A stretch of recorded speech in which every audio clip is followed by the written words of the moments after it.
now. Detonate the reality bomb!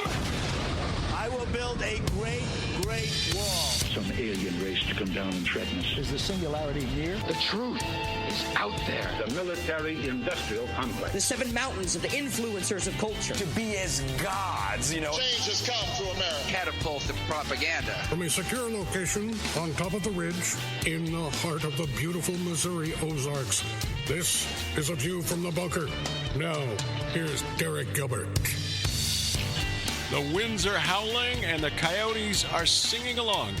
That means once again it's time for A View from the Bunker Live. This week we talk about the passing of a president, military matters, U.S. striking targets inside Syria this Sunday night, and a U.S. Navy Admiral, the commander of the 5th Fleet, found dead at his home.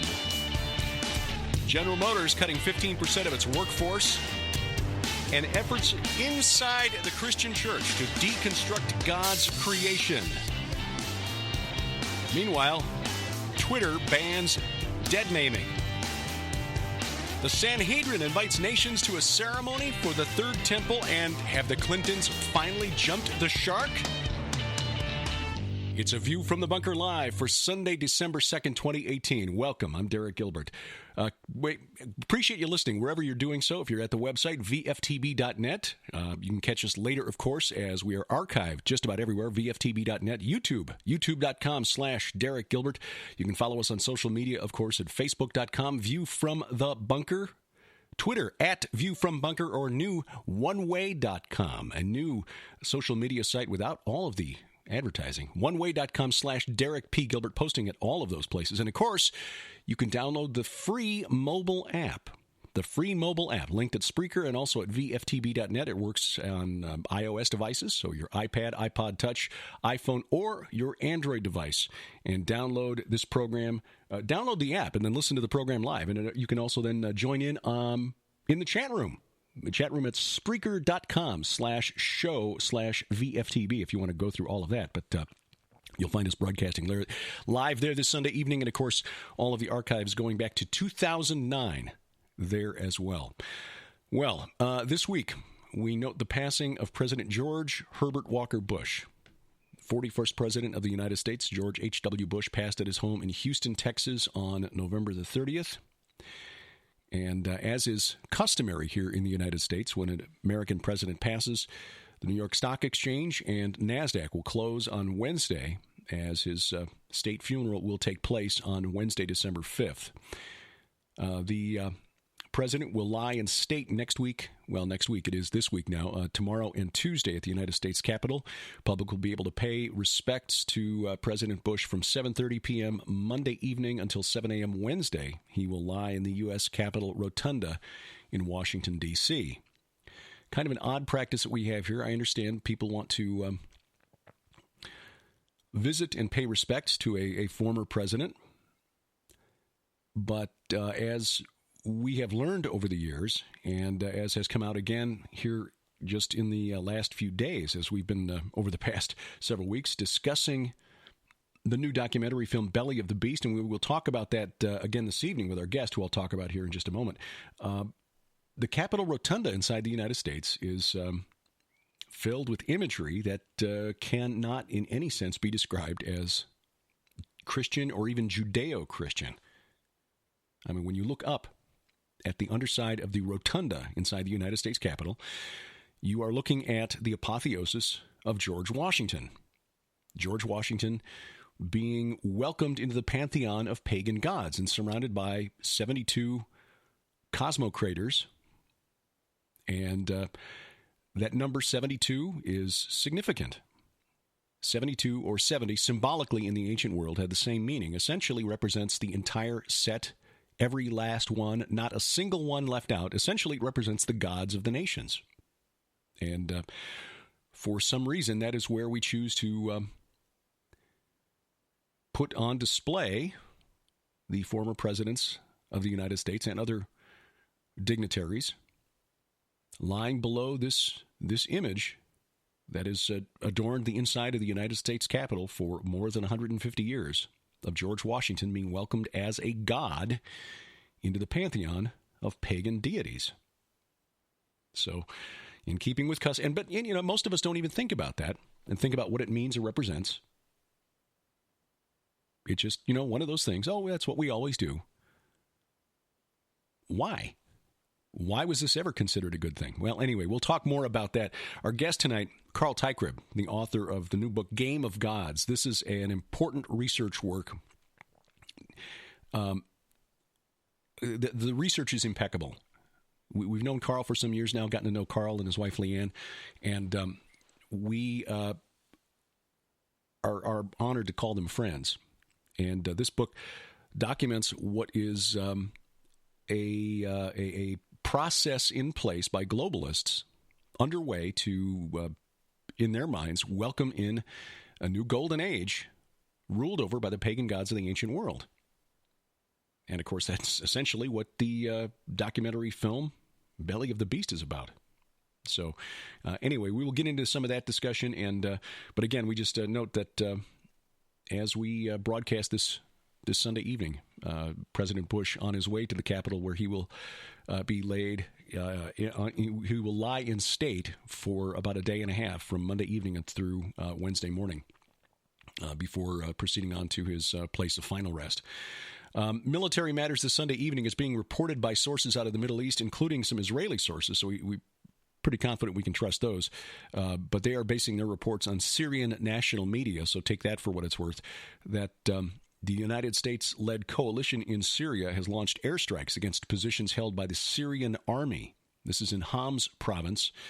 It's reported that that the rockets were fired at army positions in a mountain south of a town called Al-Sakna. I really had to look hard to find this place on a map, but it's located somewhere between Palmyra, in the center of Syria, and Deir ez-Zor, which is on the eastern border between Syria along the Euphrates River, which is kind of an oil-rich province there, and it's one of the last holdouts of the Islamic State. Now, other media from the region, namely Syrian national media and Press TV, which is Iranian state media, are reporting this as an attack on a Syrian army convoy that was lost in the desert near the border crossing between Syria and Jordan, the Al-Tanf border crossing, where the United States has a military base. So, getting at the heart of what is actually going on there is beyond our limited abilities and resources here in our ridgetop observation post in the heart of the Missouri Ozarks, but it does appear that there's something going on in Syria and that the United States is involved. Now, what's interesting is that it's been reported that Russia had shipped S-300 anti-aircraft missiles to Syria. If this is true, and the United States is still confident enough to launch air attacks, presumably, and it's also reported, by the way, Syria media reported on Thursday that Israel carried out airstrikes south of Damascus. So if the Israeli Air Force and the United States are still confident enough to carry out strikes inside Syria, in spite of what's supposed to be the presence of Russian anti-aircraft, something's going on there. Either the Russians haven't delivered, the anti-aircraft missiles aren't set up yet, or there's an agreement with the Russians that we're going to hit these places, don't shoot us down. So that conflict continuing, Israel not going to allow Iran to establish any kind of military presence on the ground there, at least not without keeping them off balance, kind of like a fastball pitcher putting one under the chin of a guy who's digging in at home plate. You don't want the guy to tee off on the next pitch over the plate. A bit of disturbing news, and again, there may be more to this than this story, and I don't want to start a conspiracy theory where there is none. It may just be stress of the job, but the United States Navy reported the sad passing of the commander of the United States Fifth Fleet. This is Vice Admiral Scott Sterney. He was found dead Saturday at his residence on the island of Bahrain. Bahrain is home to the Fifth Fleet, and it's in the Persian Gulf, which means it's right smack in the middle of a lot of tension. The military says that it is still investigating. The Navy Criminal Investigative Service, NCIS, and the Bahraini Ministry of the Interior are still investigating, but they do say foul play is not suspected. Admiral Sterney, like me, a native of Chicago, joined the Navy in 1982. He was an FA-18 pilot, and having known one, I can tell you that that's a job that requires a lot more courage than I want to have when I go to work in the morning. I mean, imagine, if you will, doing a carrier landing at night. This is how it was described to me. And seeing a little rectangle of light about the size of a postage stamp when you're seeing it from, on top of a desk. Okay? And that's what you're supposed to land on. And that's the only light that you can see as far as you can see. That's not inside the cockpit of your plane. Again, more courage than I want to need when I go to work in the morning. So, tragically, Admiral Sterney dead, and apparently at his own hand. Although, again, the Pentagon still investigating, NCIS not issuing an official report, but they have said that they don't expect to find any evidence of foul play. This past week also got interesting as we reported last week on the confrontation in the Black Sea between Ukraine and Russia. Talked with Colonel Bob McGinnis about that this week on Skywatch TV, about a 15-minute segment. If you didn't see it, you can find it at the Skywatch TV YouTube channel. And there is, again, a lot going on there between Russia and Ukraine. Russia, as you know, in 2014 annexed Crimea. It had previously belonged to Russia. Khrushchev turned it back over to Ukraine in, I think, around 1952. I could be wrong on the year, but they fought a war to get Crimea away from the Ottoman Empire in the 18th century. So, and ethnically and linguistically, most of the people on the Crimean Peninsula are Russian, but the land is connected to Ukraine. Now, earlier this year, Russia built about a $5.5 billion bridge across the Kerch Strait to connect Russia to Crimea.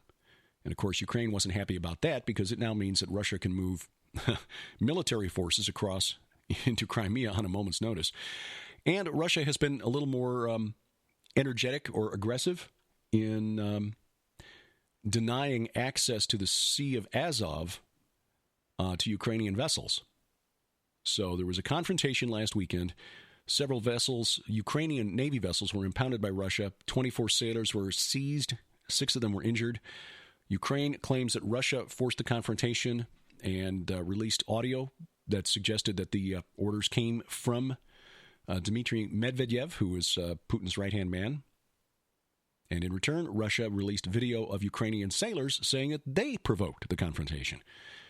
But there's no way to know whether those sailors, those Ukrainian sailors, were speaking under duress. So, in response to this, the Ukrainian Parliament,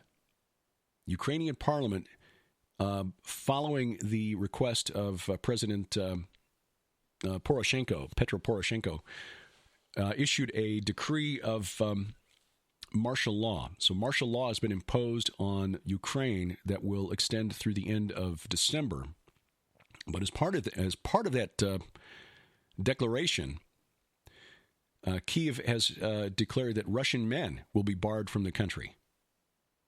So martial law goes into effect, and Russian men between the ages of 16 and 60 will no longer be able to enter Ukraine, with the exceptions being humanitarian cases like funerals or an emergency. So the 10 regions of Ukraine under martial law until December 26th, and it's going to, well, again, that situation going to deteriorate. The question is whether President Poroshenko is doing this as a political move, because his popularity, his approval rating inside Ukraine is very, very low. Not likely to win re-election at this point. And it's a time-honored tradition among politicians to stir up resistance, to gin up support by pointing fingers at an external enemy. So that we shall see where that happens. Woo. Working with consumer-grade equipment. If you're not careful and you bang into the desk table, that rumble comes through the microphone. View from the Bunker Live on Sunday night. This week, we also learned that General Motors has decided it's going to cut about 15% of its U.S. workforce. This is nearly 15,000 people in North America, and it's going to shut down factories in Michigan, Ohio, Maryland, and Canada. Now, it's not officially going to shut them down. The word used by General Motors is unallocate. It's going to unallocate those factories, those plants in 2019, which means they will not be asked to make product. Now, if that's not shutting them down, I don't know what it is, but apparently you can't legally shut them down without negotiating a labor union agreement. These plants affected include the Oshawa Assembly Plant in Ontario, the Detroit Hamtramck, I'm sure I'm not pronouncing that right, sorry folks, in Detroit, Lordstown Assembly in Warren, Ohio, the Baltimore operations in White Marsh, Maryland, and the Warren Transmission operations in Warren, Michigan. Apparently, General Motors getting caught off guard. Americans are not buying sedans in particular, and so some of the models that General Motors had hoped to ride back to profitability and market share, not really selling well. I mean, the Chevy Impala, by all accounts, since it was redesigned a couple of years ago, was a really nice vehicle, but people prefer SUVs and pickups these days. So the General Motors is going to restructure and focus future development on electric-powered crossovers, trucks and SUVs, sedans, and gas-powered cars being de-emphasized. This restructuring apparently going to cost General Motors between $3 and $3.8 billion. That's $3.8 billion with a B dollars. The layoffs will include 25% of General Motors' executive staff. Now, President Trump not really happy about this news. On Tuesday, he threatened to cut all electrical vehicle subsidies to General Motors. And then on Wednesday, went to Twitter to demand that GM return $11.2 billion in federal bailout money. You might remember that General Motors was the recipient of a lot. It was one of those too big to fail companies back in 2007 and 2008 that got lots and lots of U.S. taxpayer money in spite of the fact that about 60% of us were opposed to the idea. Banks, General Motors, Chrysler. We were not in favor of it, and Congress voted for it anyway. This is one of those bipartisan things, and you know when it's bipartisan, the fix is in. Well, GM took an $11.2 billion loss, and we, the American taxpayer, ate that $11.2 billion. Now, what's going to happen here? Don't know. President Trump's tweet was probably his opening position. There probably is some negotiating going on behind the scenes. But President Trump, via Twitter, if GM doesn't want to keep their jobs in the United States, they should pay back the $11.2 billion bailout funded by the American taxpayer. And I say, yeah, I agree. Now, moving on to a topic that I come back to periodically, and it's not because I'm a hater, but it's because I think that the activists who are promoting this particular lifestyle are pushing young, vulnerable, impressionable people into a lifestyle in which a high percentage of them, a shockingly high percentage of them, will attempt to harm themselves. And I'm talking about the transgender movement. This, in a broader sense, is an effort to deconstruct God's creation.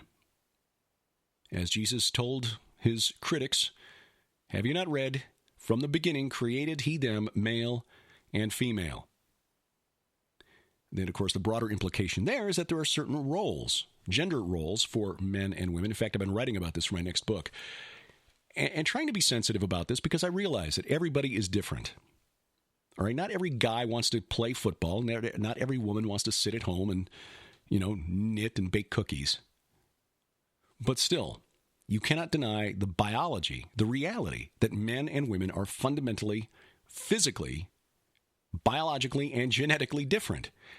And it's bad enough that Hollywood and social media are promoting this, but we're now seeing this inside allegedly Christian denominations.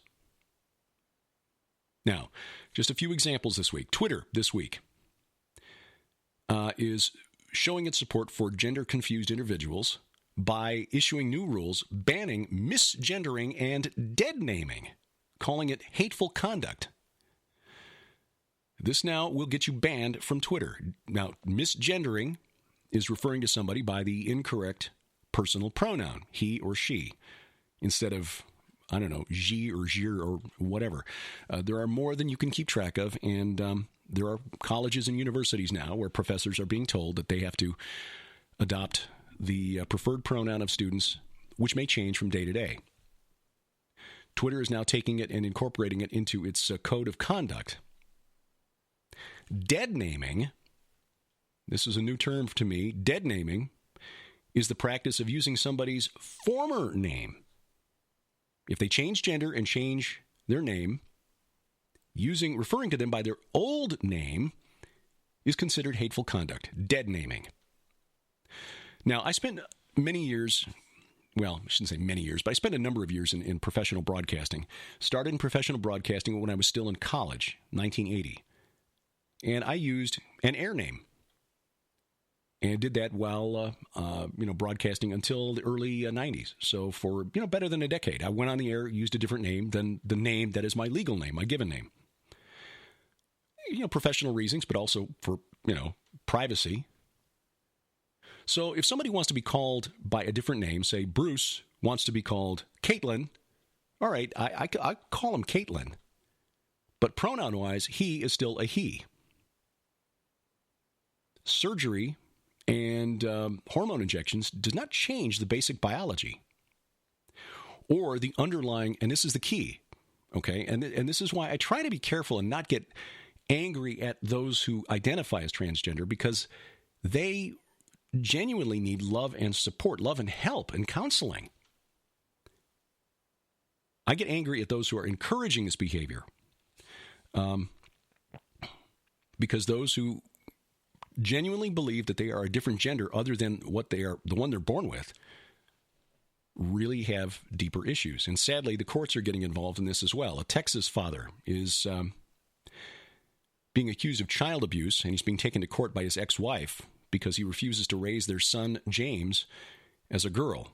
Jeffrey Younger, according to court documents, is being accused of emotionally abusive behavior towards James by refusing to affirm his identity as a girl. However, Jeffrey, the father, told The Federalist that his son insists on wearing a boy's clothes when he's living with dad and violently refuses to wear girls' clothes at my home. Apparently, mom wants to raise James as a girl. Dad doesn't want to do it and says that little James doesn't want to be a girl.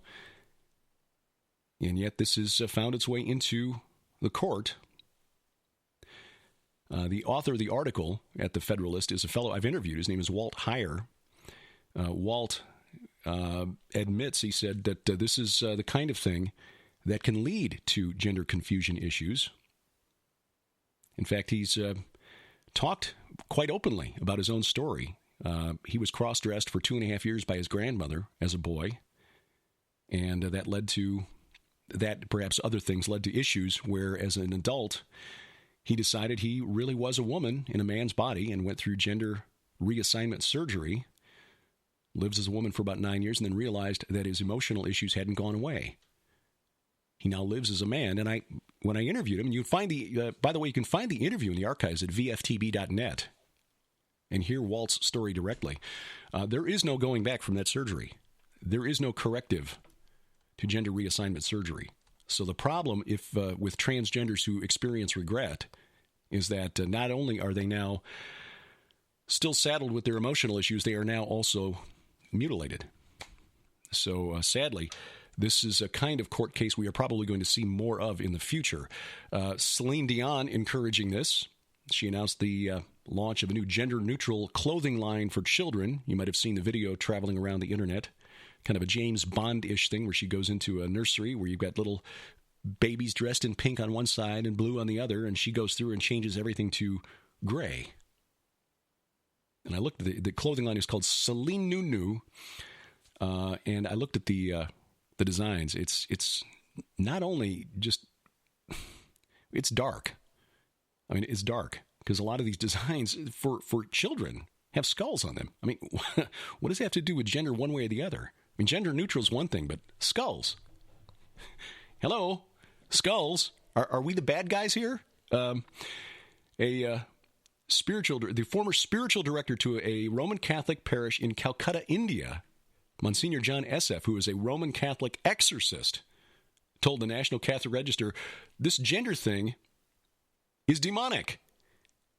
He says there is a deep demonic dimension in creating such a clothing line. Now, of course, mainstream media will look at it as, well, he's nuts. But I agree. I think he's absolutely right. It's all about, in a broader sense, deconstructing God's creation. He created us, male and female. And the spiritual principalities, powers, rulers of this present darkness want to destroy that. And they're getting people like Celine Dion, useful idiots, to sign on. And sadly, some of them are inside the church. Deconstructing gender roles. It's not all about transgender. It's about deconstructing gender roles, period. I mean, a careful reading of Scripture, you understand that men are not to dominate women. We are not to be dictators inside our own homes. Women are to respect their husbands, honor their husbands. We husbands are to love our wives. Notice the command to love is not directed at women. We men are to love our wives as Christ loved the church, meaning sacrificially. And yet you've got so-called pastors like Lutheran Nadia Bolz-Weber, who just a few weeks ago suggested that viewing porn is okay as long as it's ethically sourced porn. Ethically sourced. What is that? That mean free-range porn stars? Are they fed non-GMO? What does that mean? I mean, disregarding what the Bible says about adultery.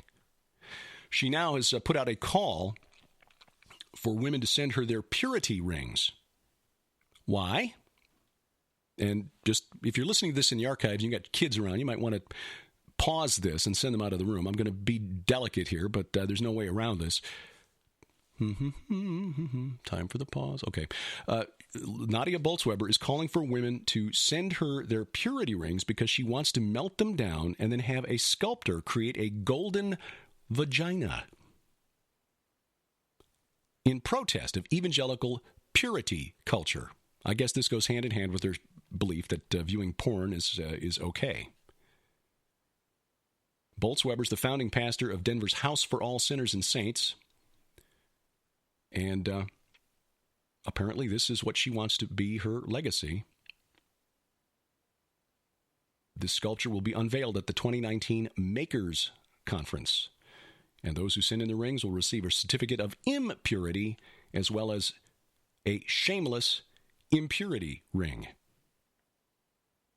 Her goal, which she announced at the 2018 Makers Conference, is to take down the church's teachings around sex and evangelical purity culture. Again, deconstructing God's creation and what he intended for our roles as men and women, and it is now inside the church. Frankly, the ELCA, the Evangelical Lutheran Church in America, should defrock Nadia Bolz-Weber. But they won't, because she's their most famous pastor. Absolutely. Absolutely. Shameless is correct, and I don't mean that as a good thing. Finally, one final note. This is an interesting story that was Tom Horn posted this today at skywatchtv.com, and I want to talk to our friend Rabbi Zev Porat, Messianic rabbi in Tel Aviv, about this, because the significance of this, I don't think, is something we Western Christians especially can really appreciate. The reconstituted Sanhedrin has released a declaration to the 70 nations. Now, there are more than 70, but again, it's this number 70, which in this context means all of the nations other than Israel, every other nation. Okay? Released a declaration to the 70 nations for Hanukkah to be read at a ceremony in Jerusalem on the last day of the holiday. That's a week from tomorrow, December 10th.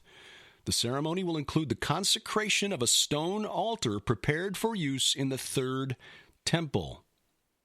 And this is intended as an invitation to the nations to participate in the temple and receive its blessing. The altar, currently in the form of loose stone blocks, ready to be transported to the Temple Mount and assembled at a moment's notice.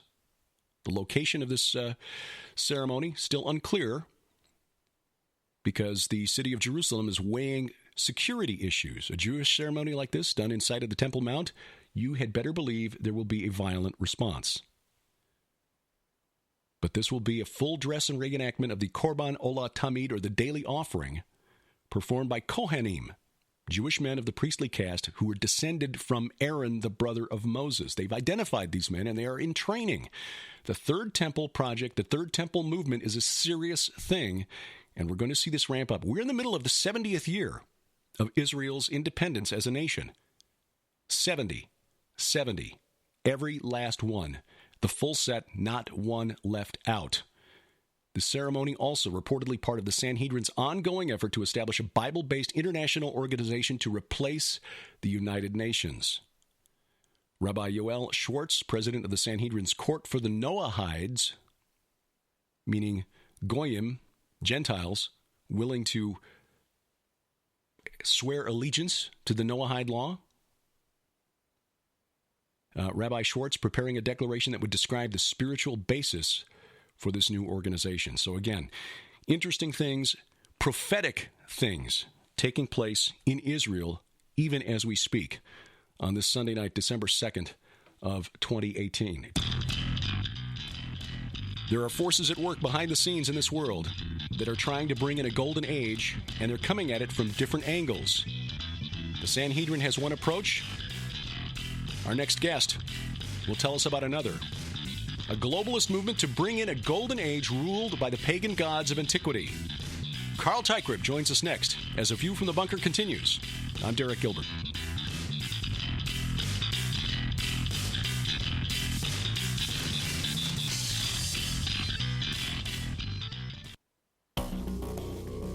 We've been told that America is a Christian country from its origin, one nation under God. We've been taught that our government is for the people, by the people. But what if it's all been just a grand deception? What if the God, worshipped in secret by government leaders in our nation's capital, is in fact our enemy? And many of our leaders have been venerating him secretly through arcane rituals, setting the scene for the incarnation of this ancient entity. They used the powerful energy of ninth-degree sex magic, through which the goddess Babylon herself might appear in human form. What if everything we thought we knew about this great nation was designed to bring about the greatest conspiracy of all time? A conspiracy for the souls of humanity. What if I told you that America was founded by the darkest elite secret societies, and that there are still powerful remnants, controlling hands in high positions, carrying this torch? Dr. Thomas Horn, William Ramsey, Russ Dizdar. It's like God ripped open Hell's Kitchen and said, hey, here's some of the sequence of satanic evolution. Colonel Robert McGinnis, Wes Fall, Carl Teichrib, Justin Fall. It is the ritual that would ignite the resurrection of the Antichrist. Belly of the Beast. The holidays are rapidly approaching, and now's your chance to save big on the largest TV giveaway of the year. Skywatch TV is proud to announce the Belly of the Beast Grand Giveaway. In the brand new documentary, Belly of the Beast, you'll discover for the first time why a Bible is bound in a magic square inside the testes of the Washington Monument, where and why a buried ancient magical obelisk awaits underground nearby, where the entrance to a secret crypt exists connected to American Lucifer worship from within the deep state, and for the first time ever, the U.S. government-owned location where the Antichrist will be resurrected on American soil. When you order Belly of the Beast from Skywatch TV, you'll also receive Lady Queensborough's celebrated original 1933 Occult Theocracy 2-volume collection, beautifully republished by Defender Publishing. These books are classic exposés on the secret secret societies, from witches to Knights Templar, Freemasons to Rosicrucians, Druids to the Illuminati, Masonic and pagan symbols, Christian Science, the Order of the Jesuits, and so much more. Dr. Thomas Horn says no serious researcher's library is complete without this massive 2-volume collection. These 2 books alone hold a retail value of $80. Yours now, free when you purchase the Belly of the Beast Grand Giveaway. But we're just getting started. You'll also receive a gargantuan supply of brand new, super quality, overstock gift books, DVDs, audio sets, survival and organic living books, and more to add to your library or to give away as gifts this holiday season. Sold separately, this grand giveaway holds a retail value of over $350. Yours now for your donation of only $35 plus shipping and handling. So don't delay. This avalanche of holiday gifts is perfect for the serious researcher in your life, but is only available while supplies last. So take advantage of this, the largest Skywatch TV giveaway of 2018, while you can when you order the Belly of the Beast Grand Giveaway, now at the Skywatch TV store. Order online or call 1-844-750-4985.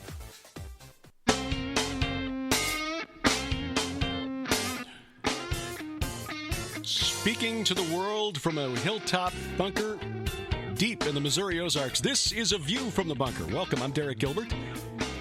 Getting woke can make you broke. The sad story of Dick's Sporting Goods. We'll talk about that in our final segment tonight in about 1 hour. And, college students, college professors in the UK have been warned something they absolutely must not do to frighten students. Again, that's coming up on A View from the Bunker after 8:30 tonight. Now, a guest who we are honored to have back on this program. He's been here a number of times and is a well-known lecturer, speaker, and now author. His first published book is something we highly recommend for your research library. He was also featured as one of the experts in the new documentary film Game of Gods, or rather, Belly of the Beast. I've already let the cat out of the bag. Way to go, professional broadcaster. The book, Game of Gods, The Temple of Man and the Age of Re-enchantment. We welcome back to the program our friend Carl Teichrib. Carl, thanks for joining us tonight. Hey, Derek, it's great to be with you. The game of gods that you describe, it sounds to me like these globalists are essentially trying to turn back the clock about 4,000 years. Well, in many respects, we're playing that kind of a game. We're anticipating a sense of re-enchantment, looking for a new myth, looking for new meaning. And so much of that, especially in the last 50 years, has centered, of course, on Mother Earth, on Gaia, on the environmental aspect. Mm-hmm. And that's just one side of this game of gods that we're playing. But that itself, Derek, demonstrates that we have this propensity and this interest to find some path forward, and we're doing so by going in reverse. We're looking for an ancient future worldview. The ancient is what we are looking for the new myths of today, as we look for what the future brings tomorrow. Well, one of the things that really surprised me, and you've made a career now of doing ground level research. I mean, getting right into the meetings of these globalists who are pushing this agenda. You were recently at the Parliament of World Religions. And, yes, and that was wild. That was an eye-opener. Well, just some of the pictures that you shared, and we've talked about your attendance at these gatherings in the past, but before the break, I was talking about how the enemy is inside the camp already, that we've got pastors who call themselves Christian who are promoting anti-Christian worldviews and denying God's standards of purity and gender roles, et cetera, et cetera. You shared a photo of a mandala, which is essentially a Buddhist magical working that was created by a Baptist pastor. What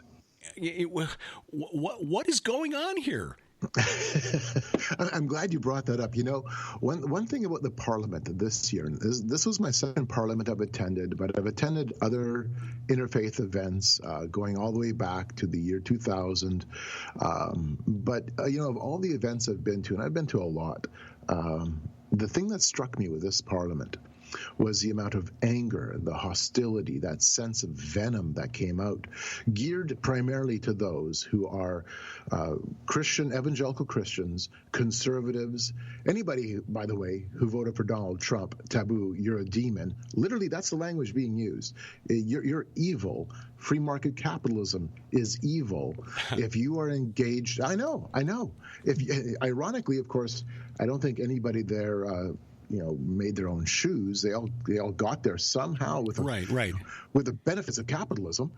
But yeah, that picture you're describing really set the tone or exemplified that tone of anger and hostility. And it was a progressive Baptist minister who was very, very upset. I would suggest deeply wounded from something in her past. And so she was expressing her anger to the Supreme Court nomination and acceptance of Kavanaugh for being, for his position now as Supreme Court judge. And so what she had done was she created a Buddhist San Mandala using the Buddhist San Mandala technique to create an image of Kali, the Hindu goddess of war, death, and destruction. Mm-hmm.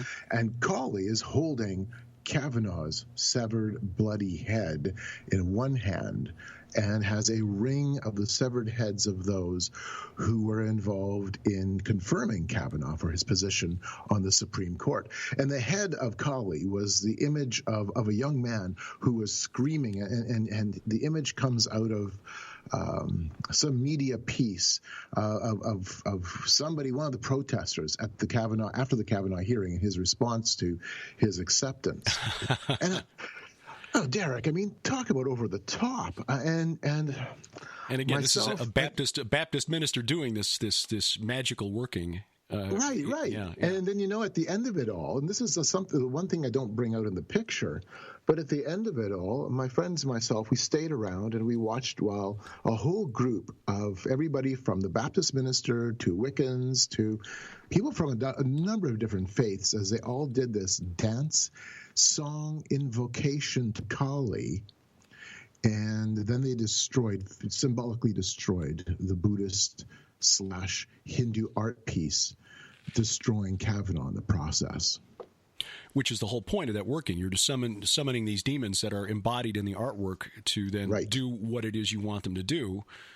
And, we could go off down a rabbit trail on that, because I've seen one of those. There was one of those that was set up about 10, 12 years ago when we were back in Columbia, Missouri, and, it was just treated as a cultural thing. Boy, isn't it? Right. Isn't this beautiful? And look, they're sweeping it now into the Missouri River and letting it flow down the river. Do you not know what that means? They've cursed our river. It's incredible. Well, and here's the thing that you need to keep in mind, and that is that the theme of this year's Parliament, every year has a theme, but the theme of this year's Parliament was the promise of inclusion, the power of love. Can't you just feel the love? Yeah, Celine Dion would be singing that song as she bundles up all these little gray-clad babies.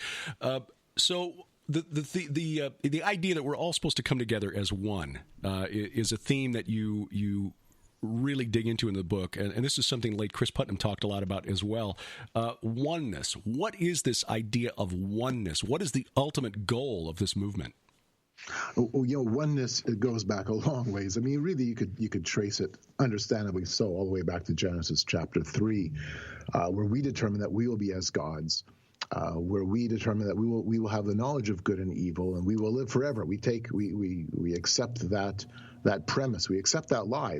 Actually, it's a half truth, because we did end up having the knowledge of good and evil. But we're not gods, and we certainly don't live forever. Death becomes the consequence of our disobedience to the author of life, and that's actually a very logical conclusion. The concept of oneness, and my friend Peter Jones really boils this down succinctly. He describes it in terms of oneism versus twoism. Oneness or oneism is the worldview or the paradigm that says God, man, and nature all share the same essence. They are all fundamentally connected. There is an equality. There's a thread that combines and brings all of this into each other. There is no separating point between creation and the Creator. Of course, the biblical worldview is no, hold on, reality is two. God, distinct, separate. The concept of exaltation and holiness comes into this. He is separate. He is other than the creation is God, and then everything else. So reality breaks down into two separating points. And even within the aspect of creation, there are levels of value. There are separating points. There is otherness within the creation itself. But on top of all of that, and beyond all of that, is the God who stands alone and distinct and other than creation. A very different paradigm. Now, how you look at those two things will feed into the way you consider politics, you consider religion, you consider culture, you even consider technology. We're discussing the book Game of Gods with author Carl Teichrib on A View from the Bunker. What role does education play in all this? In other words, the way we are taught to analyze the world around us, how does that affect our ability to analyze this worldview and say, you know what, this is ate up? The very first thing I do in my book, the very first chapter, I take you to my first experience of oneness beyond books, beyond documents, right where the rubber hits the road. And that was, I attended the Global Citizenship 2000 Youth Congress back in 1997, 1,000 days before the year 2000. And at that event, which took place in Vancouver, British Columbia, Robert Mueller, then a retired United Nations official, a very influential member of the United Nations. He was considered the prophet of the UN and was personally involved in helping to create 11 of the United Nations agencies. A very, very well-respected man at the United Nations. He was leading a group of about 300 children and educators through a 2-day, 3-day weekend of basically restructuring what education would look like.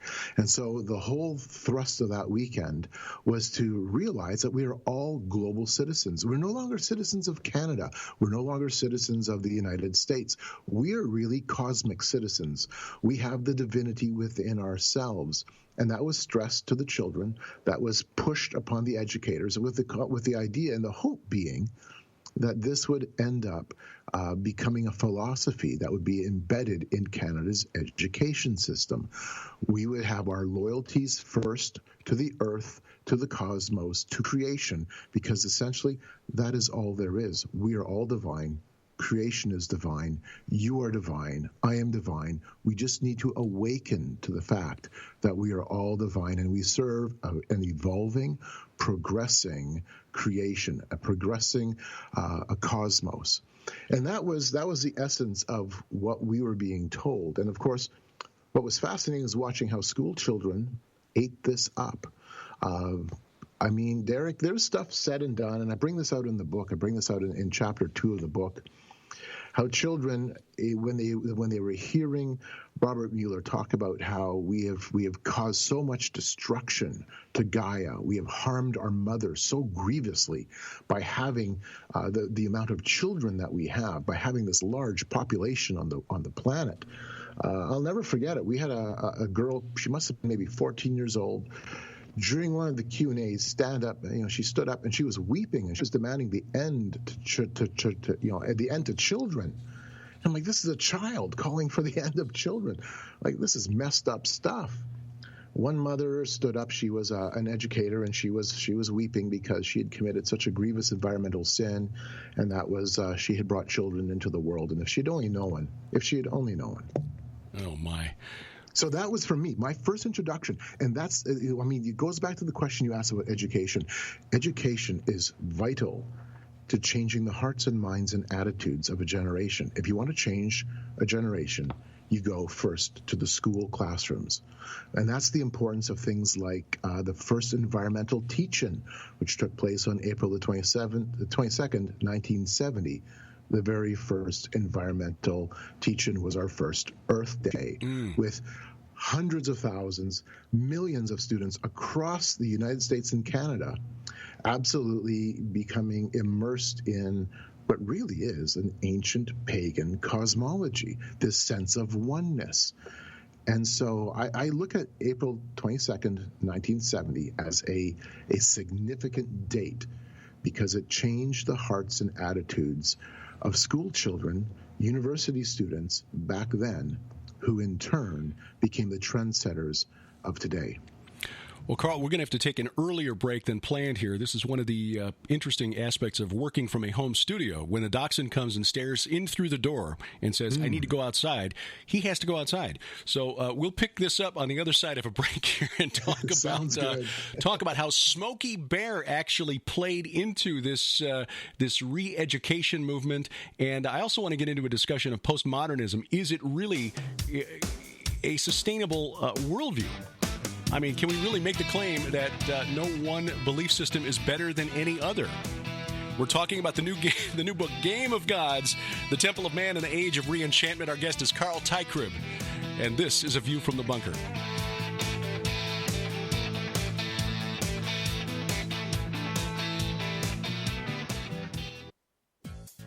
Churches and educational establishments from universities down to elementary schools are embracing New Age philosophy and are being seduced by heavy demonic forces that are masquerading as angels of light, ascended masters, spirit guides, and even Jesus Christ himself. Skywatch TV is proud to announce the second coming of the New Age official collection. When you order the new book, The Second Coming of the New Age by Stephen Bancars and Josh Peck, you'll receive the brand new DVD Beyond Supernatural, which includes never-before-released off-the-record interviews with the authors, detailing their long history of involvement with the New Age, and personal testimonies of their deliverance by Jesus Christ. And as a bonus, this DVD includes the entire Skywatch TV 5-part series exposing the infiltration of the New Age. Plus, you'll also receive on DVD The Book of Enoch, Fallen Angels, and Ancient Aliens, an exclusive production with Dr. Michael Heiser regarding the blatant lies of ancient astronaut theory and the horrifying nature of fallen angels and alien abduction.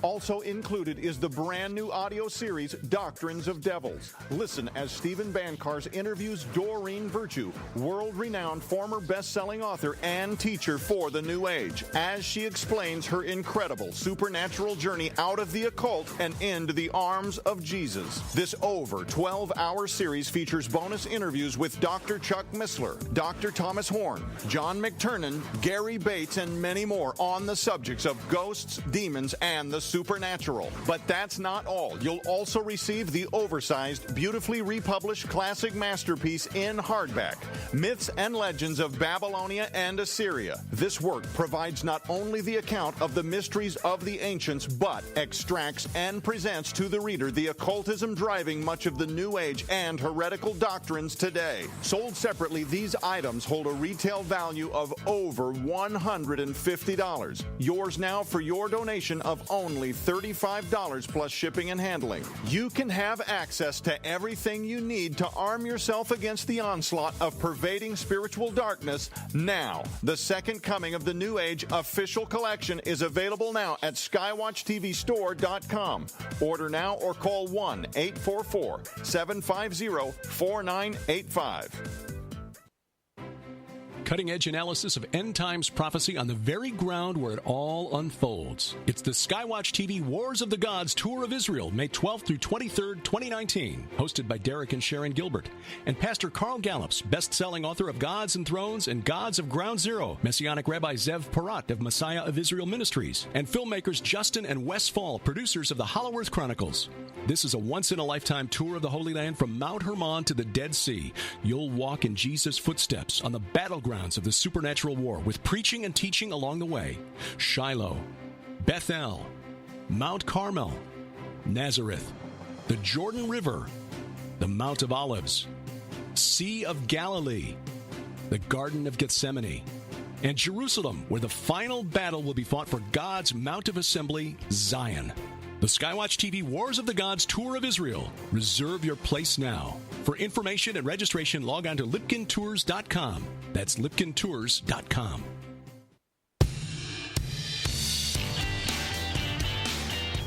Driving the internet to think. This is A View from the Bunker. I'm Derek Gilbert. Joining us next week, we'll talk with a historian who has written an important book about the 14 centuries of war between Islam and the West. Raymond Ibrahim joins us. His new book, Sword and Scimitar. You'll hear that next Sunday night, December 9th, on A View from the Bunker. Well, if you think Carl Teichrib is overstating it when he talks about the role of education in this attempt to bring back the old gods and just usher in a new golden age, boy, I'll tell you, you would be shocked. Smokey Bear is forever ruined for me. Carl, we were discussing this with the filmmakers of the documentary in which you are one of the cited experts, Belly of the Beast, Justin Fall and Wes Fall, and they pointed out the use of Smokey Bear in trying to indoctrinate children as part of this first this first Earth Day celebration with the Smokey the Bear Sutra, a poem written by a fellow named Gary Snyder, in which he actually says, if you're about to be attacked by the media, advertising, or the police, chant this mantra: crush their butts, drown their butts, crush their butts, drown their butts, and Smokey the Bear will surely appear to put the enemy out with his Vajra shovel. I mean, yes. What? I mean, what the heck, man? Well, that was part of the Environmental Handbook, which was prepared for the first environmental teach-in, April the 22nd, 1970. What's important to note is that approximately 2,000 college campuses, another 2,000 community groups, and approximately 10,000 elementary and secondary schools across the U.S. held events for that day. And this book, the Environmental Handbook, was then spread abroad to those schools, to those college campuses prior to Earth Day. And the book was put together in a very short period of time. There's actually some real interesting background with the publication of the Environmental Handbook put together by Friends of the Earth. And in it, the very first thing you read is this Smokey the Bear Sutra. You read a little piece of it. I'll read you a few other little excerpts. And when I brought this up to Wes and Justin and told them a little bit about it, you could kind of see that their eyes got big. And well, I know. What? I mean, come on. Only you can prevent forest fires. I mean, how could Smokey Bear be bad? And yet there's this religious ritual that was handed out to school children all across the country back in the day. I know. What it did was the reason that was put in the beginning of the book, I believe, was it sets the worldview. It sets the narrative. It brings it into a sense of acceptance that now there is this spiritual, esoteric, cosmic aspect, and you become a player in it. You become a part of this raw energy. If we have time, I'll just quickly read. Oh, please, yeah. A section of the Smokey the Bear Sutra, and this is more or less the introduction into it. With a halo of smoke and flame behind, the forest fires of the Kali Yuga, fires caused by the stupidity of those who think things can be gained and lost, whereas in truth all is contained, vast and free, in the blue sky and green earth of one mind, round-bellied to show his kind nature, and that the great earth has food enough for everyone who loves and trusts her, trampling underfoot wasteful freeways and needless suburbs, smashing the worms of capitalism and totalitarianism.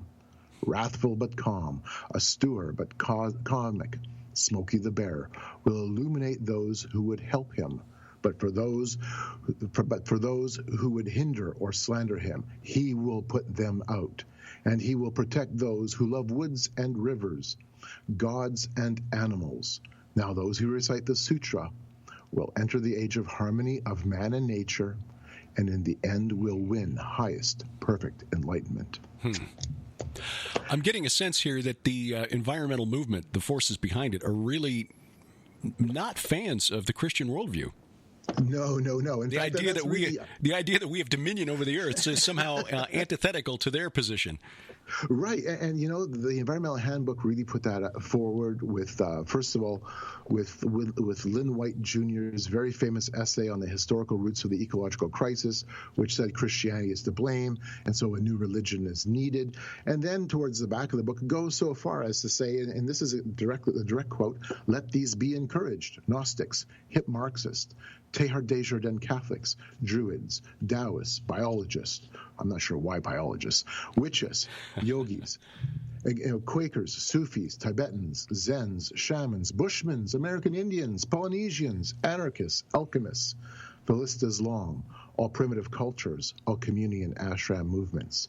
Then it goes on to say, since it doesn't seem practical or even desirable to think that direct bloody force will achieve much, it would be best to consider this a continuing revolution of consciousness, which will be won not by guns, but by seizing the key images, myths, archetypes, eschatologies, and ecstasies, so that life won't seem worth living unless one's on the transforming energy side.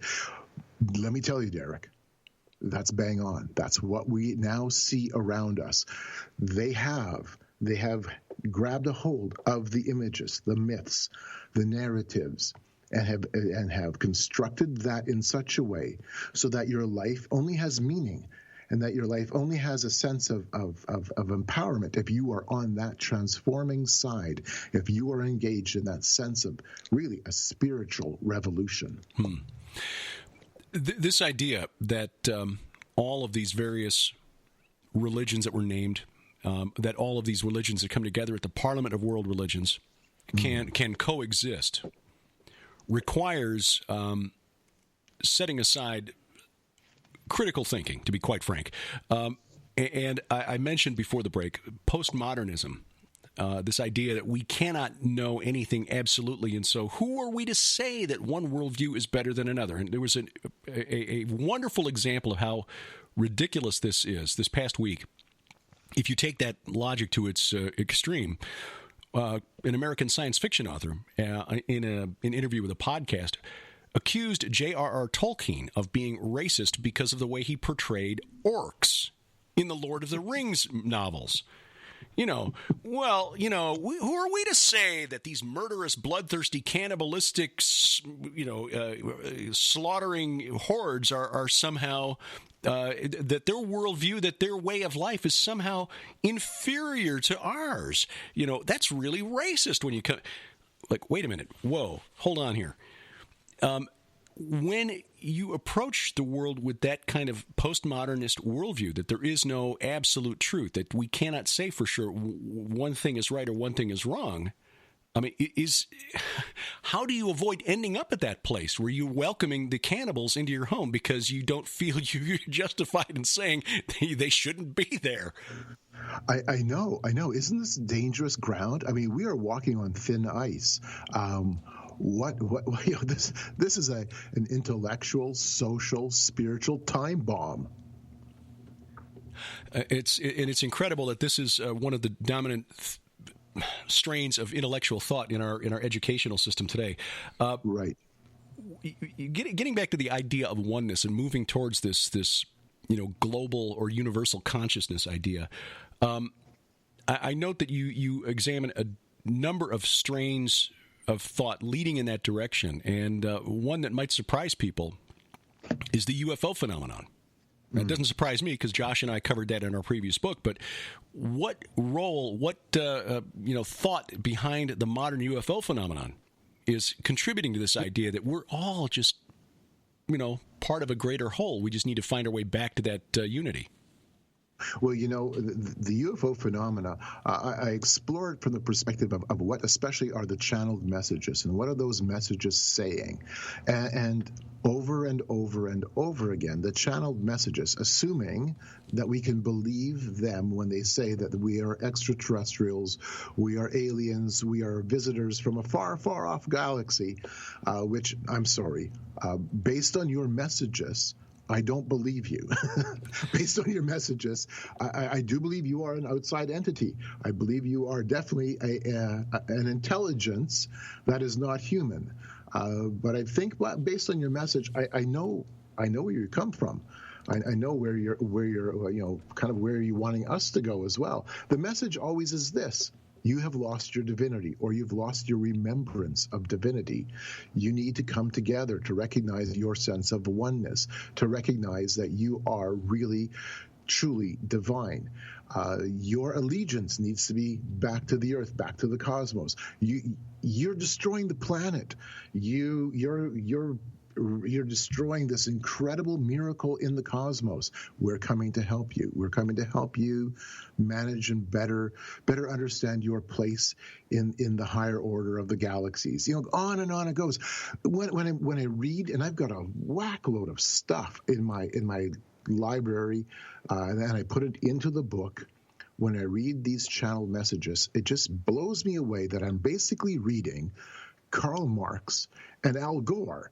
And I'm like, you've come billions of light years away to give me Karl Marx and Al Gore? Seriously? And Shirley MacLaine? And it's all channeled too, with all that technology that allowed you to cross the vast gulfs of deep space, and you can't send an email or use a webcam. Yeah, I mean, you've just repackaged Genesis chapter 3, and you've repackaged it in a way that our imagination overstimulated modern world gravitates to, and then grabs onto and says, this sounds true, this must be true. We reject Christianity. We've pushed that aside. And part of the argument I'm making in my book is we've actually rejected and are continually pushing aside modernity as well, which made the claim that there is really nothing in the universe except that which is physical, that which is material. And what that did was that stripped the soul of meaning. That left us hollow, and that left us hungry. Postmodernism comes in because what's left to trust? We no longer trust Christianity. We no longer trust materialism, that base element of materialism, modernity. So now we've been wandering in this wasteland. We've been wandering in this question mark. And that's really what postmodernism does. It leaves us with questions and no answers.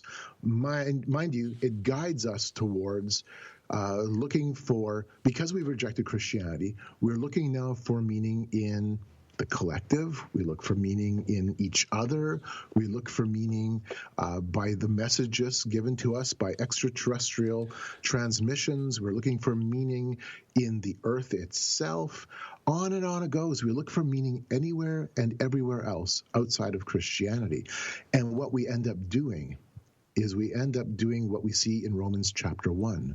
We worship and serve the creation, not the Creator. We recognize a form of godliness, but we reject it and we serve the creation. And in this regard, what we're talking about here is really oneness at its root. So I'm making an argument. In a way, I'm making an argument in the book, Derek, that we've come to the end of postmodernism. We still have postmodernity, no question.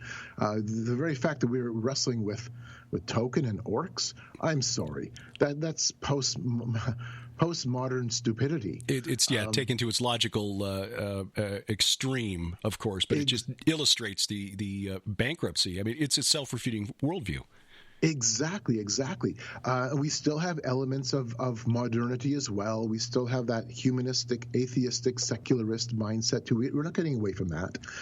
But within all of this is still this hope or longing to be enchanted, to find mystery, to find meaning, to find some sense of connection, some sense of oneness. And that's the thing I bring out of in the book, that what we're seeing here is a replacement now of postmodernism. We're looking for that something other. And we're looking now for that ancient future worldview, where we pull from that ancient past, the pagan past.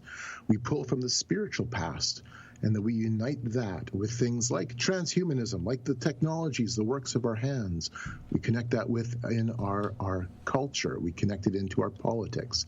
I'll give you an example, and this is a paraphrase, and I have this in my book because I have a section on culture, evolutionary culture events like Burning Man, which I've attended a couple of times now. This is from the 2017 burn when I listened to Reverend Billy's famous Sunday sermon. Reverend Billy is a very well-known personality within the burn culture, and he preached in 2017 what is this, in essence, a message of re-enchantment. And this is my paraphrase from my notes. We have fired the God who claims to be all-knowing, and because of that, we have entered the age of mystery. Now that we are alone in the universe, where do we turn? Science?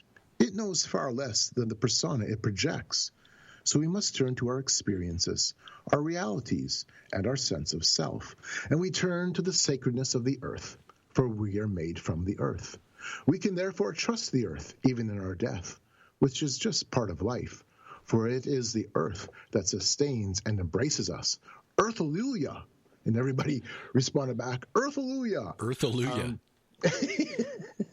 Yeah, that just reflected re-enchantment completely. And then you know the question: what draws all these religions? What draws all of this together? What is the thing that draws together the Parliament of the World Religions? What draws together the experience at Burning Man? What draws together even things like the transhumanist quest and dream? It is this feeling, this sense of experience, that you're a part of something and you're all feeling it together. You could call it ecstasis, or in the sense of having a community experience, it's communitas. It is this sensation, this feeling of flow. We'll call it spirituality, and that's what it's called at the Parliament. They recognize that, you can have your diverse religions. You can be a pagan. You can be a Christian. You can be a Hindu. You can be a Sikh. But what brings it all together? We have all this. We all have this common feeling, this common experience of spirituality. We're all feeling something together. And it's caused me, Derek, to ask the question, in terms of Christians and Christianity, what is true spirituality? Yeah. Is it a feeling? I sure hope not. I hope not. I hope not. Really? Is that the truth? Because if it is, we're in trouble. It's got to be something more. And this is something I brought home in 2017 at the Burn when I was talking to a young Russian artist he was a oneist. We were going through asking questions like, what is true spirituality? And I make this claim, and I make this claim in the book, that true spirituality has to be grounded in an unchanging God who is exalted. That is, higher, positioned with greater value than the sum of the created universe. Because when we affix our soul to anything or anyone lesser, that is to settle for something that is temporary, a temporary spirituality. And so true spirituality has to first and foremost be grounded in the unchanging God. And therefore, it will not matter how I feel or the experiences I have, one way or the other, the good experiences or the really lousy experiences, or how what might make me question it. It doesn't really matter what those emotional tugs and pulls are. But my spirituality has to rest in the God who is unchanging. Yeah, an external source of right and wrong, an external source of morality and justice, because if we depend on our own, we've seen what happens when everyone does what's right in their own eyes. The Bible is filled with those examples over and over again. We're talking with Carl Teichrib on A View from the Bunker. His book is Game of Gods, The Temple of Man in the Age of Re-enchantment. I want to talk before we conclude here about how do we defend against this, refute this as Christians, but I think timely is this discussion because, as I mentioned at the beginning of the program tonight, we are about to see former President, the late President George H.W. Bush, rest in state inside the United States Capitol, in the Capitol Rotunda. And of course, he's not there anymore, but looking up from the position in which he will be, you're essentially seeing on the underside of the Capitol Dome what seems to me to be the goal of this game of gods in the painting of George Washington's apotheosis. I mean, am I reading this wrong? Is that what this is all about? This idea that somehow we too can join the pantheon in the heavens if we do these rituals the right way? Yeah, I would agree with you on that. We can't escape this. This is our heritage, our spiritual heritage of Genesis chapter 3, to be as gods, and that's one of the reasons why the book is titled as it is titled, because what we are essentially doing is playing a game of gods, and I contest that whenever we play this game, ultimately we never can create anything out of nothing. We can't do that because we are part of the creation. But what we do when we play gods is we play gods only against each other. And we do so sometimes in the most horrific ways imaginable. But the bottom line is this is the game that we continually play. This is the story of humanity. And in the back of my book, I have a line that really sums it all up in terms of what we've been talking about. Humanity has three great desires: to be as God, to be masters of meaning and destiny, to build heaven on earth. This is that story. The a large part of the film in which you're featured, Belly of the Beast, deals with the work inside Washington, D.C. of Freemasonry, Scottish Rite Freemasonry in particular. The Herodome has some very interesting symbolism or symbology connected to it, and you address Freemasonry. In fact, you've told the story before on this program about your introduction to a couple of Freemasons who basically in the first conversation, probably not the best opening line or, the best line for a first conversation, anybody, where you just, what do you know about the Freemasons? Well, Carl, we're not Satanists. I know. So, that's not how you sell something. Exactly. Well, let me tell you what we're not. We're not Satanists. Yeah, okay. I'll get back to you. What does Freemasonry have to do with all of this? I mean, there's a lot of bad information about Freemasons available on the web. I've done some digging into it myself, but certainly not the level of research that you have. What is their goal? What is their role in all of this? It's easy to say or to go on the web and see everything and anything under the sun, including so much disinformation. Yeah. My word, the web has been good for that. I boil it down to two things, Derek, and I want to boil it down to something that's very practical and also has an understanding of the religious side of what really is going on, and it also speaks to the bigger picture of what we've been talking about. The two problems, and there's many problems, but the two problems I have with Freemasonry, and this came out in my initial research, one is they promote a sense of universalism, that all religions ultimately pray to the same God. You can all worship the great architect of the universe together, regardless if you are a Muslim or a Jew or a Hindu or a Christian. You are all united around the same altar, praying to essentially the same Balaam. At that level, there's a huge issue here, a huge problem. And it really reflects, in many ways, the interfaith agenda, the interfaith calling. The Parliament of the World Religions was everybody playing the universalistic religious worldview of Freemasonry. That's really what it was about. I mean, we were all saying we all are searching for that same mountaintop called God. The other thing that Freemasonry, and this is an issue too that's really important, I brought this up with a gentleman who was a longtime Mason, and as he thought about it, he concurred that there was an issue here, is that it teaches and compels you to become perfect. It is a path of perfectibility. Its symbols teach perfection. Its degree work teaches perfection. And through the lodge, degree by degree, step by step, you are engaging in an act of perfection and perfectibility. Hold on. From the Bible, we know that I am incapable of perfecting myself. I am incapable of perfecting myself. There are no systems, no rituals, no brotherhoods that can help me to become perfected, because we're all part of the problem. The problem can't cure itself. The only one that can perfect me, and this is a positional, not a practical, but a positional perfection, is Jesus Christ. And that's me resting in his perfection, not my own. By no stretch of the imagination am I or you or anybody else perfect. But those are the two things, Derek, that really hit me hard as I was initially studying Freemasonry back in the early 1990s, up into the mid-1990s, was this universalistic impulse and this push to perfect yourself. And I thought to myself as I was going through all of this is an alternative salvation. That's what this is. This is a game of gods.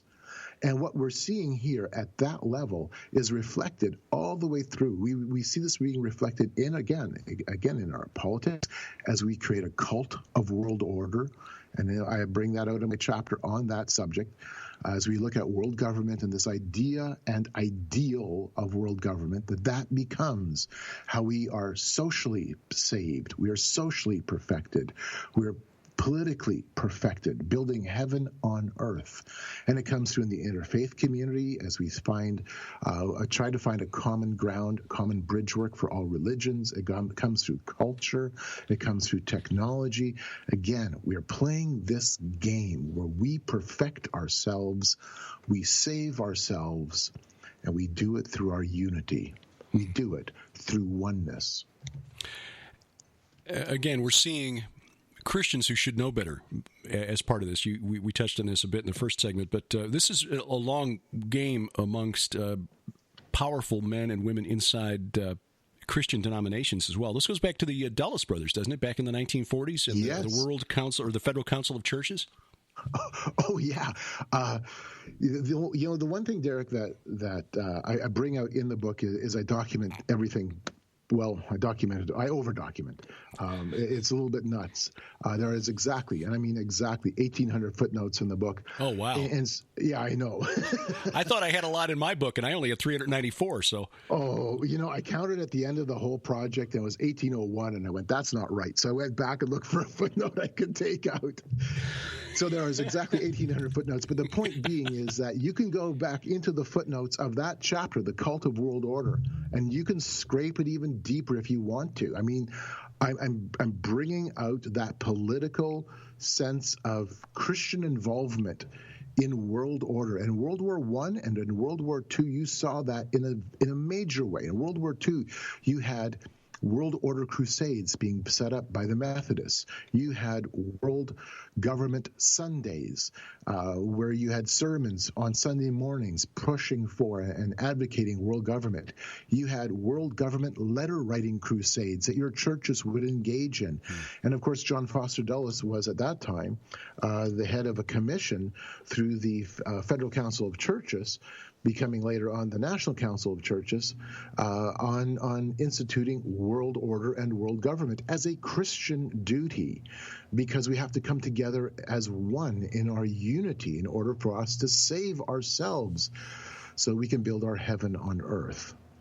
I've documented extensively because I don't want people to think that this is a conspiracy theory, Derek. It's not. It's the games that we have been playing, and this used to be big business. It's so ironic that, of course, your former president, George Bush Sr., passed away, the man who repeatedly used the phrase New World Order. That's right. To the point where so many people said that he was the one who came up with that terminology. No. Reagan used the term New World Order. Mm-hmm. Jimmy Carter used the term New World Order. FDR used it back in World War II. Before that, during World War I, Nicholas Murray Butler, the president of Columbia University, used it. And on it goes. Samuel Butler, a progressive Baptist minister during World War I, was talking about Christians, our duty was to bring about a new world order. In fact, he had a book titled using that language, that our salvation would come through world government. It would come through this rebuilding of unity. It's really just the Tower of Babel, in a sense, coming together. I like, by the way, how you've worked through the Tower of Babel in your book, and I'm reading through your book, your brand new one, which is really, really interesting. Oh, thank you. And I'm seeing again, you're diving into it at a level of ancient complexity that is fascinating. And I'm seeing here in this bigger picture as it unfolds from the ancient to the modern, there is this continuity of this idea that we, with the gods, with the ancients, we will now come together as one. We are shaking our fists collectively. We're doing it at the human level. We do it at the spiritual level. And we're shaking our fists, all of us, at God.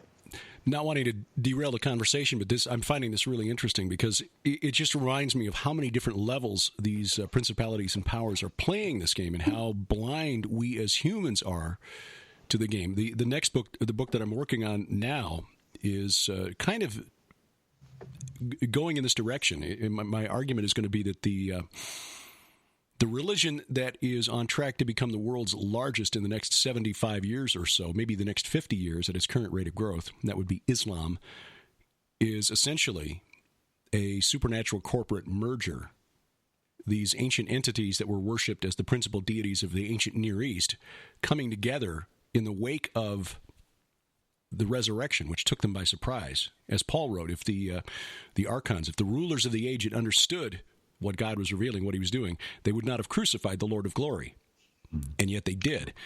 But it's still, when you've got Islam, which is diametrically opposed to any other religion, it is never given up its aim, and we'll talk about this next week with author Raymond Ibrahim. It has never given up its goal of taking over the world. Creating a oneism, I suppose, at the point of a scimitar. Yes, I briefly mentioned Islam on a few different occasions in the book. And the one thing that strikes me as I dig through, trying to understand the Muslim worldview, is that it really is a sense of the monism of will, or the oneness of will. Right. Creating the super tribe is the way Ibrahim puts it. Yes. Everybody's got to be, you're either in the tribe or you're out of the tribe. That's the oneism. And if you're out of the tribe, then okay, we kill you and take your stuff. But on a spiritual level, there are multiple games being played here, because on the one hand, you've got that religion, which is intractable at its core. I mean, there are outliers who are open to the idea of coming together with other religions, just as there are Christians who are outliers when it comes to doctrine, who are willing to come together with other religions, in spite of the fact that Jesus said, look, there is only one way, and I'm it. So right. Here's the thing that just still blows me away. We have a God that's inclusive and exclusive. Inclusive in that he wants all to come to him. Right. Exclusive in that there is only one way to him, and that's the way he provides. So as Christians, Carl, in the last few minutes here, how do we address this worldview, this idea, this kind of kumbaya notion that we can all just come together and become part of the brotherhood of humanity, or I don't know, because that's probably, misogynist language anywhere to say the brotherhood of man. We can't do that anymore. The personhood of humanity or humankind. How do we refute that as Christians, especially to other Christians who ought to know better? That's a great question. One of the things we need to do is we have to bring things back right down to something so basic as to ask the question. And I find questions are very effective. The question is reality one, or is reality two? Is reality oneness, or is reality otherness? And begin to use that as our starting point. That's not our end point, but our starting point to engage in conversations. That's so important, because how you answer that will determine so much. And it opens up the conversation that you can now start unpacking a lot of things.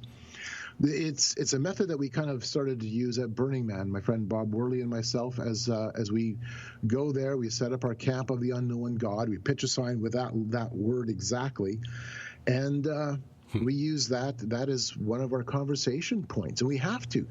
We've got to start going right down to the very, very basics. I'll give you another example. This is from a friend of mine. I'm just going to read this from my book, because I think it demonstrates how we are taking the worldview of the world to ask hard questions. I have a friend who departed from his Christian heritage many years ago. For a decade and a half, he studied in the Kabbalah, the Native American spirituality, before wandering into the camp of Tibetan Buddhism. It seemed I was fighting for my sanity. But God led him to the clarity that Jesus Christ is the indisputable waymaker. My friend owns a shop, and sometimes the topic of Buddhism comes up with clients. His visitors knowingly smile with notions of blissful spirituality. My friend then asks if he can read a text from an eminent Bon Buddhist, a piece of writing illuminating the heart of the Eastern Path. Of course. It is at this stage that we become free. Nothing disturbs us, and we act according to crazy wisdom. As the text says, we behave like a pig or a dog who has no dualistic considerations. Good, bad, clean, dirty. Everything is perceived as having one taste. Another text says that at this stage we become like a little child who does not know anything and will do anything, who is without any preferences or concepts of good or bad. So there is nothing to accept or reject. Nothing can disturb us any longer. Everything arises in its own way and is liberated in its own way. If we do something, it is fine. If we do not do it, it is fine. There are no longer any rules to follow. And that's when his client's eyes open wide with a sudden realization. Really? Derek, this is where oneness goes. There is no right. There is no wrong. There is no good. There is no evil. Mm-hmm. There are no binaries. There's no genders. There's no sexuality. No sexual differences or distinctions. There's no gender distinctions. Everything becomes a grand, unholy mush. Is this the world that we want? Here's a bigger question. Can you live like that? Do you not check both sides of the street before you walk across? Yeah. If you really believe in oneness, don't worry about getting hit by the bus. Yeah, exactly. Ravi Zacharias used to say, it is either me or it is the bus. Yes, and I've heard that. That's why I've used that reference, because we don't live out that reality. Exactly. We live out the understanding that there is others and otherness and value distinctions. Yeah, absolutely. What it strikes me, it strikes me that this would be the return to the primordial chaos. Yes. From which God created order and brought all things into existence. Yes. That would be sort of, for those who will see, oneness isn't teaching us a road to nowhere. It's actually teaching us the road of destruction. Yeah, absolutely. Carl, where do people get a copy of the book Game of Gods? You can order it on Amazon.com right now. You can also, if you want to check out a little bit more, including my bibliography, you can go to gameofgods.ca and click on the link to buy it there. It'll take you right back to Amazon, but you can check out a little bit more information at gameofgods.ca. And I'd encourage, if people have the chance to go through it, it's a hefty volume. Roughly 570 pages with a very exhaustive index, a lot of documentation. If you want to go, check it out at a surface level or at a deeper level, I think that you're going to find that there's something there for you. Yeah, I would agree. Carl, your writing style is clear. I mean, it's 550 pages, but it is thoroughly researched. But your writing style makes a complex subject accessible. And that is a real achievement, and I am honored that you put my recommendation on the back cover of the book, because I consider this to be a very, very important reference work for everybody who wants to understand what is going on out there, because it seems to make no sense, but if you understand it as a return to chaos, oh, okay, I guess now it makes sense. Because there's no other way to understand the mutual exclusivity of these forces that appear to be moving in the same direction. But the goal is not to create something that makes sense. It's to bring us back to a world in which nothing makes sense. Right. These are forces of change, and it's not change for the better. Amen to that. Carl Teichrib is the author. The book is Game of Gods. Again, gameofgods.ca. Carl, thank you very much for joining us tonight. We sure appreciate your time. And this, like I said, will occupy a permanent place on my reference shelf. Thank you for having me. We've got some final thoughts coming up, and we'll tell you a little bit more about where you can see us in the coming year. Also, some advice for professors, especially professors in the UK, what you should absolutely not do to avoid frightening students into failure. And we may have finally reached the point at which the Clintons have jumped the shark. That's ahead on A View from the Bunker.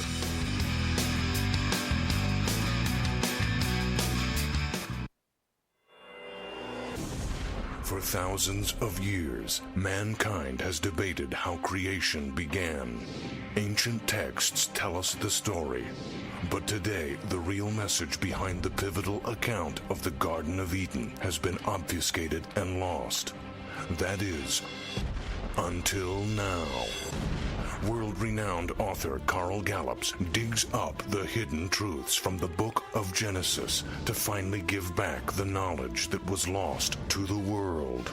Find out what really happened in the Garden of Eden, what Jesus taught about Eden on the cross, and how the conflict between Jesus and the gods of antiquity is about to erupt on planet Earth, fulfilling biblical prophecy. In the new book, Gods of Ground Zero, this explains everything.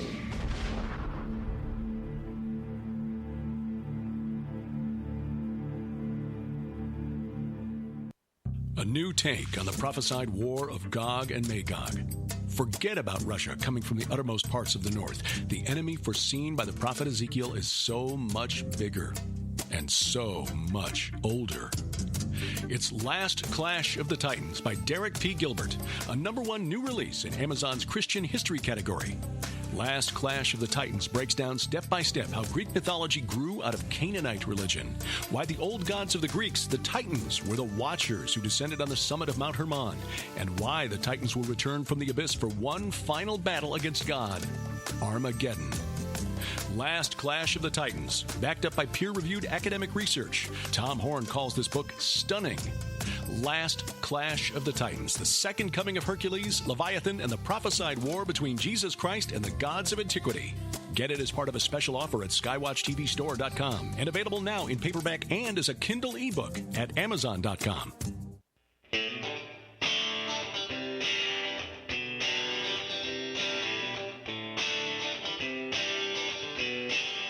A man, a microphone, and a psychological need to tell the world what he thinks.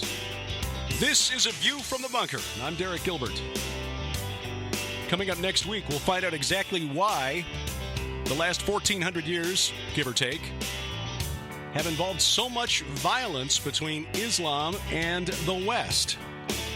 Raymond Ibrahim. He is a scholar, an historian, and the author of a new book I highly recommend, Sword and Scimitar, 14 Centuries of War Between Islam and the West. He is our guest next Sunday night on A View from the Bunker Live here at VFTB.net and streaming live at Spreaker.com and on the free mobile app. You do know that it's free, right? Yes, available for iOS devices and Android phones and tablets, and you'll find the links to those app stores at VFTB.net. Really appreciate Carl's work and his time tonight in joining us to talk about his book, Game of Gods, and highly recommend it. It's difficult for me to read as much as I would like, but Carl was gracious enough to share some of the early chapters that he had finished in the book, so I read enough of it, and have talked with him often enough over the years. I think our first interview goes back to 2009, or maybe 2010, after I started doing View from the Bunker. You did it live for a while back in 2010, and so we're sort of turning back the clock ourselves here and doing this live thing on Sunday evenings. But Carl has been doing this research, putting it out in the form of a newsletter, Forcing Change, which he suspended in order to put the work in on this book. This is the kind of thing that you will refer back to from time to time, and it will help make sense of initiatives that are being promoted by globalist organizations, by religious groups, and always in the stated goal of bringing us together. And, living peacefully with our neighbors is not a bad thing. As Christians, we're kind of called to that, but there are certain aspects of the worldview here that we cannot, as Christians, condone or agree with. Because when you get right down to it, as Carl pointed out, there is a fundamental difference here between the worldview of these oneists, the ones who want to bring us all together in one giant, what would be the word, goulash of religion, where we set aside our differences and all come together over spirituality. I'm sorry, but as a Christian, if you believe that Jesus spoke the words, I am the way, the truth, and the life, and no one comes to the Father except through me. You know, we're to love our neighbors, love our friends, love our colleagues. Jesus even said we're to love our enemies. If it was easy, we'd already be doing it. But we cannot go so far as to say, oh, yes, we will just set aside these differences and you can worship Kali or Allah or whomever and just go your own way because all roads lead to the same place. They do not. As Christians, they do not. And those who call themselves Christian and participate in these groups like the Parliament of World Religions,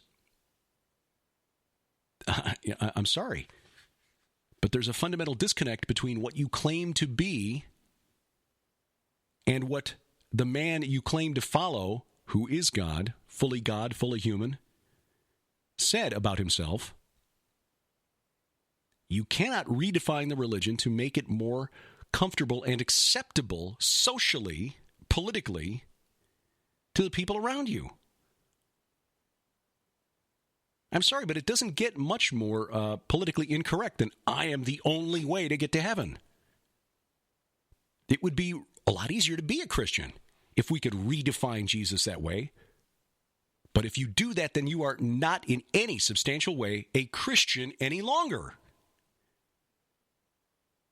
We cannot redefine what God said was good and what he forbid. Now, and yet that is something that too many who claim to be Christ followers want to do in order to just get along in this world. Look, as Paul said, if our hope is in this life only, we are the most miserable of all men. We're not playing for this round. Okay, this is the preliminary round. Life continues beyond death. Newsflash, we're all going to live forever. The question is, where are you going to spend the rest of eternity once you stop taking breath in this phase of existence? And Carl's right. It comes down to this, the difference between oneness and otherness. I am not God. I am not Yahweh. I am not Father, Son, or Holy Spirit. He is fundamentally different and separate from you and me. Also different from the rest of his creation, the spirit realm, the denizens of the unseen realm, to borrow Mike Heiser's phrase. The Elohim that occupy that realm are not God, and they are not human either. Which is really interesting because there's another phase of existence there, apparently, or another category of creation. Intelligent beings who are not human, but not God either. They represent themselves, not capital G God, they represented themselves to the world as gods, small g gods. In fact, God in the Bible calls them gods. So I'm pretty safe in doing so. And yet, as angelic beings, we're told in Scripture that they were created to serve as ministering spirits to us, and that we will judge them someday. This spirit realm is a little more nuanced and convoluted than we've been taught. But at heart, at the very foundation of this worldview here, get it out of your mind that somehow we are all one, that we are all part of a cosmic whole. Because as Carl points out, and this is sort of an epiphany I've had tonight, which is why I've continued on this topic now for the last 10 minutes. Like, oh yeah, you're right. If we're all one, then everything is everything, and that is the very definition of disorder. That is chaos. And the reason I find that fascinating was I just argued in my new book, Last Clash of the Titans, that Leviathan, the spirit of chaos, will return as Antichrist, which, seeing as how he was the Word, who spoke the universe into existence, who subdued chaos, Genesis 1, verse 2, the Spirit of God hovered over the face of the deep, Tehom, which is the Hebrew form of the word Tiamat, Leviathan, chaos. I think I can make that case. And it seems that this is what this oneist movement is pushing us back to, a return to chaos. Josh and I explored that in the book, The Day the Earth Stands Still. This popularity recently of chaos magic. This idea that chaos is returning somehow, that the chaos god Set, or Typhon to the Greeks, is going to make a comeback. And these magicians are somehow, and think about this, think about the absolute impossibility of this, that somehow through speaking the right spells or creating the right sigils, they will somehow master chaos. They're trying to create a system for controlling chaos. Think about that. Trying to systemize chaos.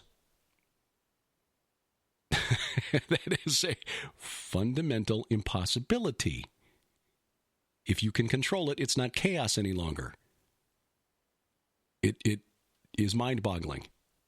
And yet this seems not to have escaped their grasp.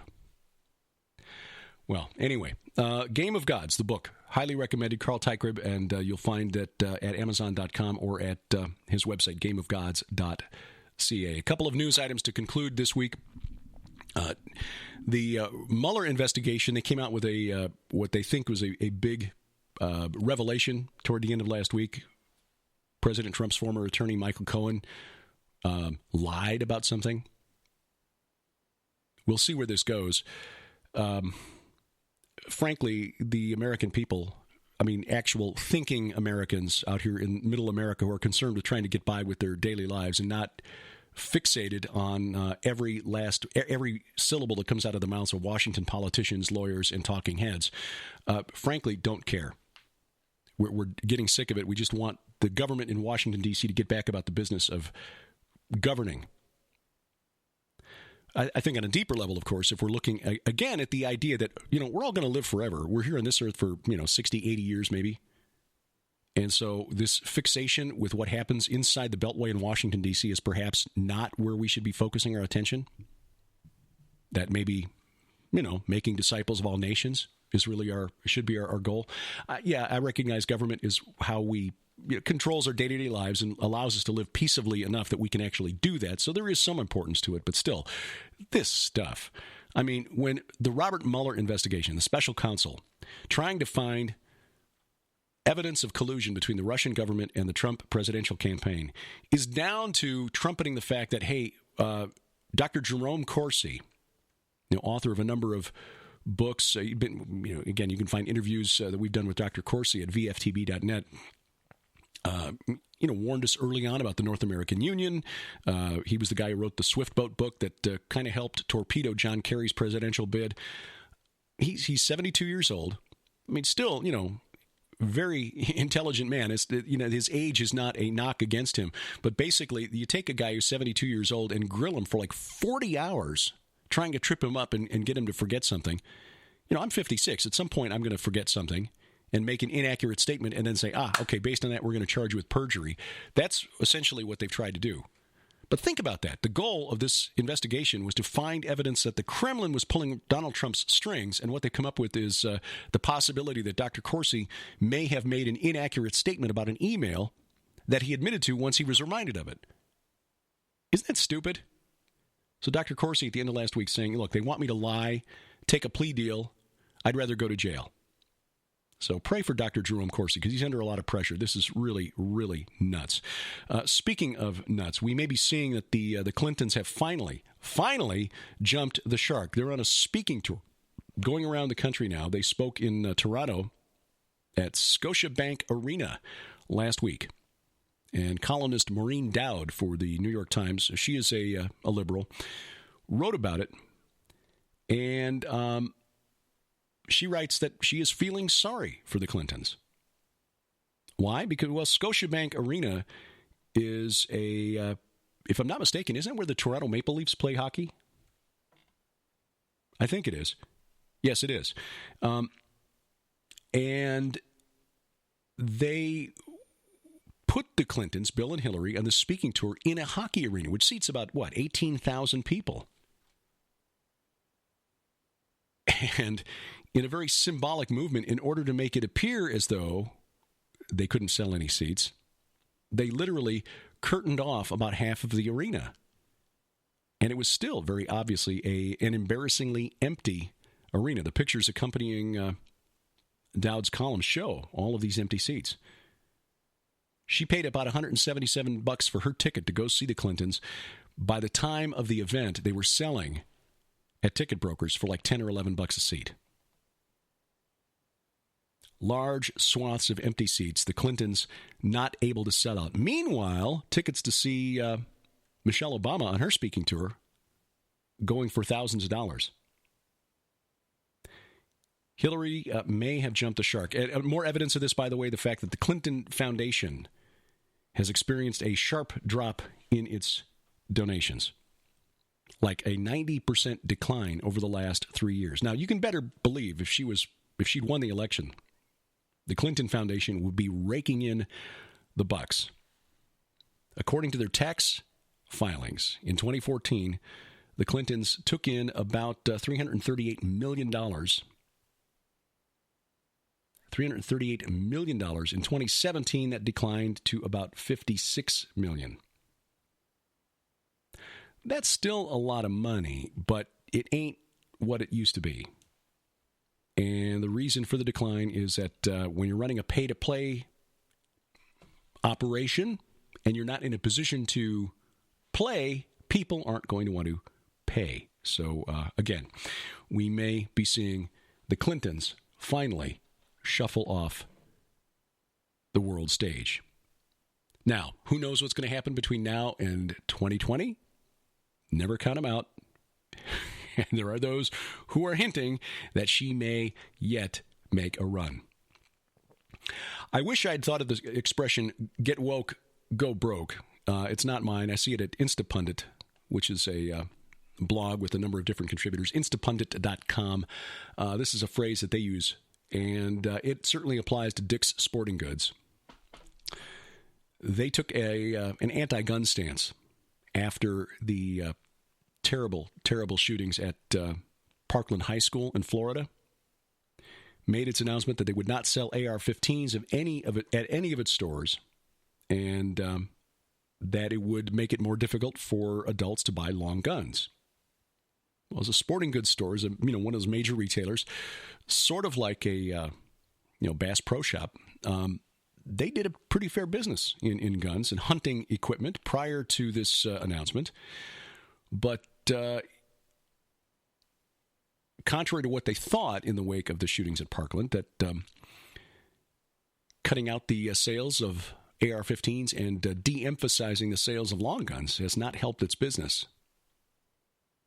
I mean, think about it logically. I mean, okay, we understand the emotion following the tragic and untimely deaths of a number of young people. It was a horrible, horrible event committed by a young man who, if you read the stories carefully, by the way, was telling police that he was listening to a demon.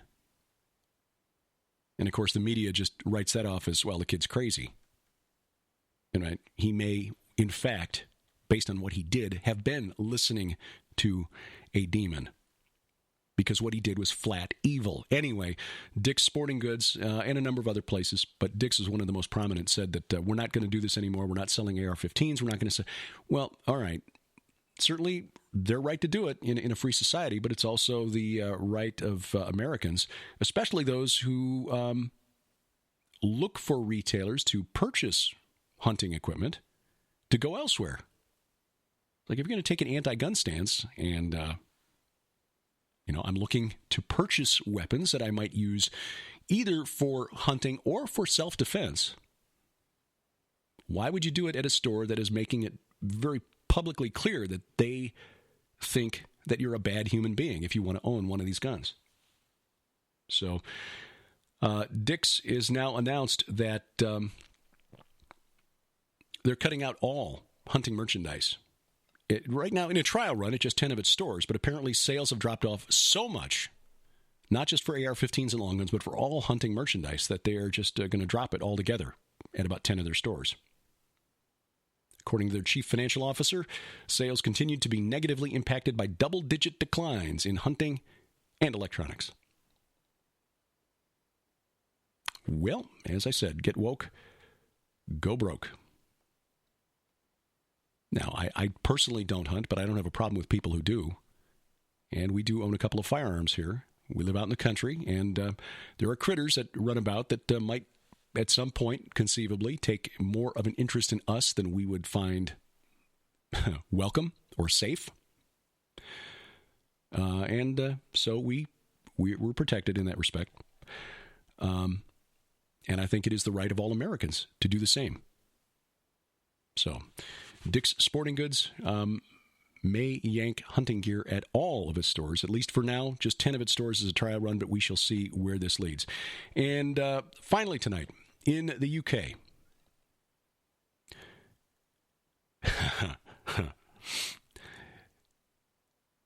college professors are being told to avoid frightening students into failure by not using all caps.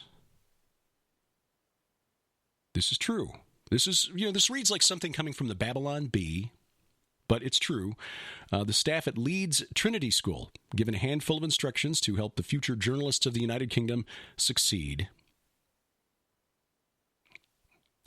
And so they've been told when writing out things that need to be handed out to students to write in a helpful, warm tone, avoiding officious language and negative instructions, which again includes the use of all caps, because this might intimidate students, creating anxiety or discouraging students from attempting to participate.